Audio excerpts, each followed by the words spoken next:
રામ રામ.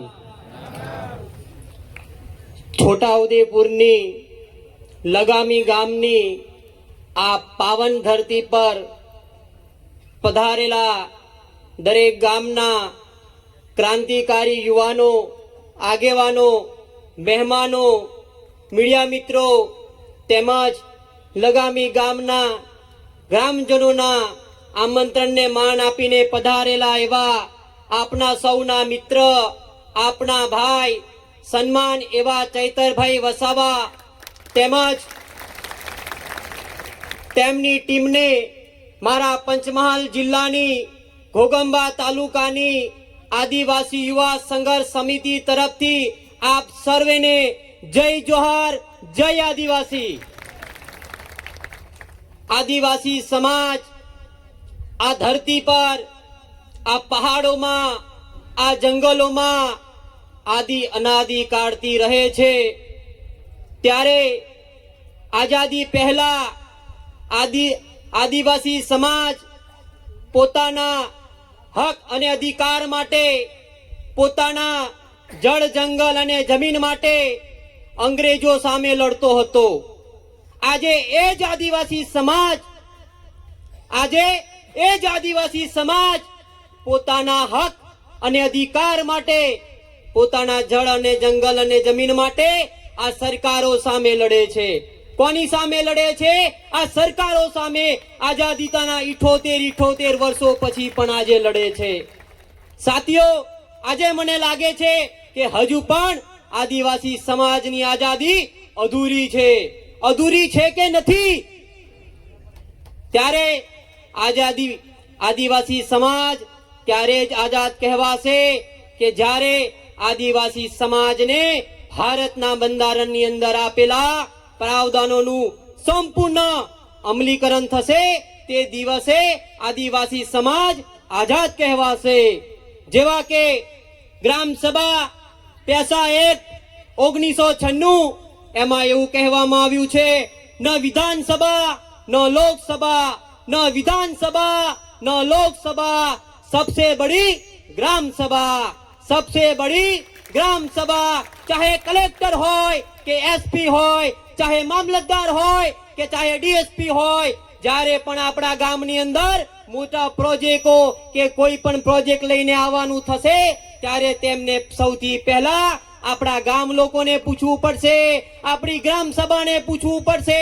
એવું હું નથી કહેતો, આ ગ્રામ સભાનો પાવર કહે છે, આ ગ્રામ સભાની સત્તા કહે છે.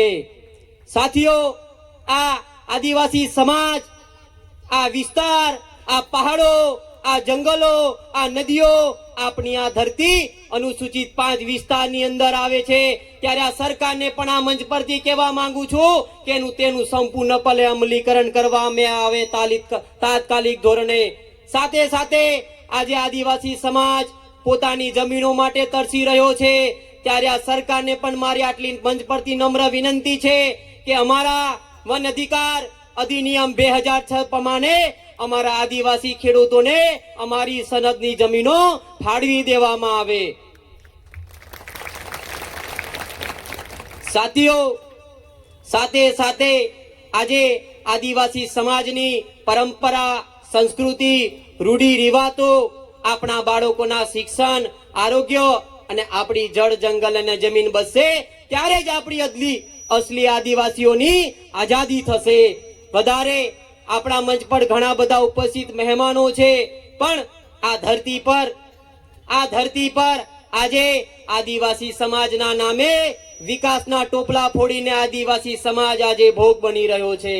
ત્યારે આજે વિકાસની મીઠી મીઠી વાતો કરે છે, વિકાસની મીઠી મીઠી વાતો કરે છે એવા લોકોને આજે આ મંચ પરથી કહેવા માંગુ છું કે તમે એક પેડ માં કે નામ, એક પેડ કે માં કે નામની અમારી આગળ વાતો કરો છો અને પાછળ તો તમે આખા ને આખા જંગલો કાપી નાખ્યા છે, મોટા ને મોટા પહાડો ખોદી નાખ્યા છે. ત્યારે આજે અરવલ્લી પહાડોની વાતો હોય કે પછી સુકી ડેમના પાણીની વાતો હોય કે નર્મદાના પાણીની વાતો હોય કે પછી વિકાસના નામે આખા ને આખા ગામડા ખાલી કરી દેવાની વાતો હોય, ત્યારે આજે આદિવાસી સમાજ અને સર્વ સમાજ એક સાથે મળીને આજે રોડ પર ઉતર્યો છે અને આંદોલન કરે છે, ત્યારે એ સરકારને પણ કહેવા માંગુ છું કે હજુ સમય આવવા દો, હજુ સમય આવવા દો. જે દિવસ અમારો સમય આવશે ને તે દિવસે અમે અમારા વાડી પણ કરીશું. તૈયાર છો ને બધા? આપણી વાડી કરવા માટે તૈયાર છો ને? ત્યારે આજે જંગલો કપાય છે, પહાડો ખોદાય છે, એના કારણે આજે નદીના પાણી, આજે આપણા ડેમના પાણી, કુવાના પાણી સુકાઈ ગયા છે. ત્યારે ઘણા લોકો, પૈસાવાળા લોકો, સરકારો વિકાસ વિકાસ વિકાસ વિકાસ, પણ આજે પણ આદિવાસી સમાજને કયા વિકાસની વાતો કરે છે સમજાતું નથી. જ્યારે પણ વિકાસની વાતો આવે છે ત્યારે આપણા સમાજના નેતાઓ એમની પાર્ટીની અંદર એમની ટિકિટ માટે પાર્ટીના ગુલામ બની જાય છે, અને જ્યારે પણ ચૂંટણી આવે છે ત્યારે એમની અંદર સમાજ પ્રેમ જાગે છે. કયો પ્રેમ? સમાજ પ્રેમ. ત્યારે જ એમને સમાજ યાદ આવે છે. આજે આપણું બાળક સ્કૂલની અંદર ભણવા જાય છે ત્યારે શિક્ષકો નથી, ઓરડા નથી, રસ્તાઓ ના સારા વિકાસના ન કારણે, સ્કૂલો દૂર દૂર હોવાના કારણે, આપણા માતા પિતાઓ મજૂરી કામે શહેરોમાં જવાના કારણે આપણા બાળકોને હોસ્ટેલમાં મૂકે છે. હોસ્ટેલમાં દરેકનું બાળક છે કે નથી?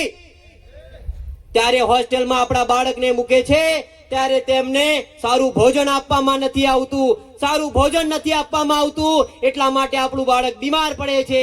આપણું બાળક બીમાર પડે છે ત્યારે દવાખાનામાં જાય છે. જ્યારે સરકારી દવાખાનામાં જાય છે ત્યારે સુવિધાઓ નથી, એટલા માટે આપણું બાળક વહેલું સારું થતું નથી અને ઘરે આવતું રહે છે. ઘરે આવ્યા પછી ભણતર છોડી દે છે, ખેતી કામ કરવા લાગે છે, મજૂરી કામ કરવા લાગે છે. સાથે સાથે આરોગ્યની વાતો કરવી હોય ત્યારે આજે આપણો આદિવાસી વિસ્તાર સિકલ સેલ ડિઝીઝ તેમજ ટીબી જેવી ગંભીર બીમારીથી આજે આદિવાસી સમાજ પીડાય છે. ત્યારે ઘણા લોકો એવી વાતો કરે છે કે બેટી બચાવો, બેટી પઢાઓ, બેટી બચાવો, બેટી પઢાઓ. પણ એ મૂર્ખાઓને કહો કે અમારા આદિવાસી વિસ્તારમાં આવો. આજે પણ અમારી બેન, આજે પણ અમારી દીકરી સિકલ સેલ ડિઝીઝ થી પીડાય છે અને પ્રસૂતિની અંદર, જોલીની અંદર એના મૃત્યુ થાય છે કે નથી થતા જોલીની અંદર? ત્યારે સાથીઓ, આ બધા પ્રશ્નો માટે આ લગામી ગામની અંદર આજુબાજુ ગામના દરેક આગેવાનોએ, યુવાનોએ આપણા બાળકના શિક્ષણ માટે, યુવાનના ભવિષ્ય માટે અને આગેવાનો આપણા વિસ્તારની અંદર રાઠવા કોળીનો મુદ્દો આજે બી ધૂંધી રહ્યો છે. સાચી વાત